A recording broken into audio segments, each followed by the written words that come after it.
Bismillahirrahmanirrahim. Assalamualaikum warahmatullahi wabarakatuh. Jadi, perkenalkan, nama saya Ferdianto.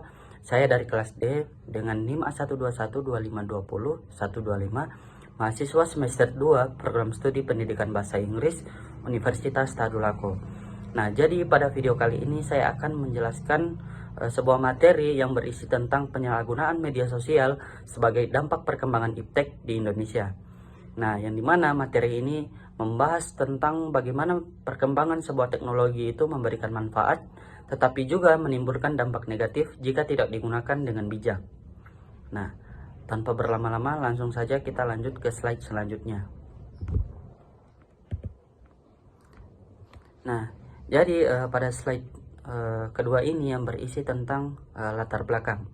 Nah, di sini itu ada beberapa poin yang dimana poin-poin ini menjelaskan bahwa media sosial saat ini sudah menjadi bagian penting dalam kehidupan masyarakat. Nah, dengan adanya teknologi ini, komunikasi dan penyebaran informasi menjadi lebih mudah dan cepat. Namun, perkembangan ini juga menimbulkan berbagai masalah, seperti penyebaran hoaks, cyberbullying, dan ujaran kebencian. Nah, hal tersebut menunjukkan bahwa moral generasi muda di era digital ini mulai mengalami penurunan. Nah, oleh karena itu, penggunaan media sosial itu harus disertai dengan tanggung jawab dan etika. Nah, lanjut ke materi atau ke slide selanjutnya.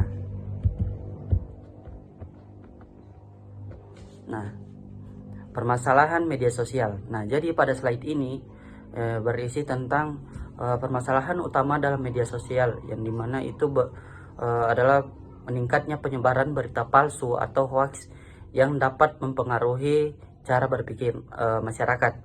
Nah, selain itu, banyak pengguna media sosial yang menghina orang lain melalui komentar negatif. Nah, cyberbullying juga menjadi masalah serius karena dapat mempengaruhi kesehatan mental remaja. Nah, semua ini terjadi karena teknologi itu sering digunakan tanpa adanya rasa tanggung jawab. Nah, lanjut ke slide selanjutnya. Nah, slide ini berisikan tentang dampaknya. Nah, penyalahgunaan media sosial memberikan beberapa dampak negatif bagi masyarakat. Nah, dampak pertama itu munculnya konflik sosial akibat perbedaan pendapat dan penyebaran informasi yang tidak benar. Nah, dampak yang kedua itu etika masyarakat itu menjadi mulai menurun karena banyak orang berbicara tanpa sopan santun di internet. Nah, lanjut yang selanjutnya ada dampak ketiga, yang dimana dampak ketiga ini adalah nilai persatuan itu mulai memudar karena masyarakat itu sudah mulai mudah terpecah akibat provokasi di media sosial. Nah, lanjut ke slide selanjutnya. Nah, pada slide ini berisi tentang analisis historis dan sosiologis. Nah, secara historis, bangsa Indonesia dikenal memiliki nilai gotong royong dan toleransi. Nah, nilai-nilai tersebut juga menjadi dasar lahirnya Pancasila. Namun, secara sosiologis, media sosial membuat masyarakat mudah terpecah karena hoaks dan provokasi. Nah, interaksi sosial secara langsung juga mulai berkurang karena masyarakat itu lebih banyak berkomunikasi melalui internet. Nah, bahkan banyak orang lebih mudah menghina dibandingkan menghargai orang lain di media sosial. Nah, lanjut ke slide selanjutnya. Analisis politis. Nah, pemerintah telah melakukan beberapa upaya untuk mengatasi penyalahgunaan media sosial. Nah, yang dimana upaya-upaya itu seperti menerapkan UU ITE, yang dimana dan juga ada mereka itu memberikan sebuah edukasi literasi digital dan juga melakukan pengawasan pengguna media sosial.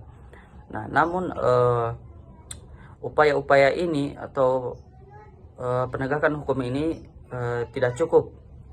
Nah, masyarakat itu juga harus memiliki kesadaran moral dan etika dalam menggunakan teknologi. Oleh karena itu, nilai-nilai Pancasila harus dijadikan pedoman dalam penggunaan media sosial. Nah, lanjut ke slide selanjutnya. Solusi. Nah, ada beberapa solusi yang dapat dilakukan untuk mengurangi penyalahgunaan media sosial. Nah, solusi yang pertama itu menggunakan media sosial secara bijak dan bertanggung jawab. Nah, yang kedua, tidak menyebarkan hoaks atau informasi yang belum jelas kebenarannya. Nah, dan yang ketiga, menghormati orang lain saat berkomentar. Nah, selain itu, masyarakat juga itu perlu membuat konten yang positif dan edukatif, serta menerapkan nilai-nilai Pancasila dalam kehidupan sehari-hari. Nah, lanjut ke slide selanjutnya. Kesimpulan. Nah, kesimpulannya, perkembangan iptek, khususnya media sosial, memberikan banyak manfaat dalam kehidupan masyarakat. Namun, jika digunakan tanpa tanggung jawab, media sosial ini dapat menimbulkan berbagai masalah seperti hoaks, cyberbullying, dan ujaran kebencian. Nah, oleh karena itu, masyarakat harus menggunakan media sosial ini secara bijak dengan tetap menjunjung tinggi nilai-nilai Pancasila agar persatuan, etika, dan moral bangsa tetap terjaga di era digital. Nah, berikut referensinya.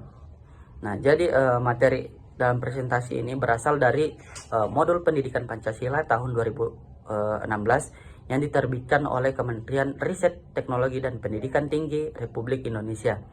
Nah, referensi ini membahas tentang Pancasila sebagai dasar pengembangan iptek, nilai gotong royong, dekadensi moral, dan pentingnya pendidikan Pancasila di perguruan tinggi. Nah, mungkin itu saja presentasi dari saya. Kurang lebihnya saya mohon maaf. Saya akhiri. Wassalamualaikum warahmatullahi wabarakatuh.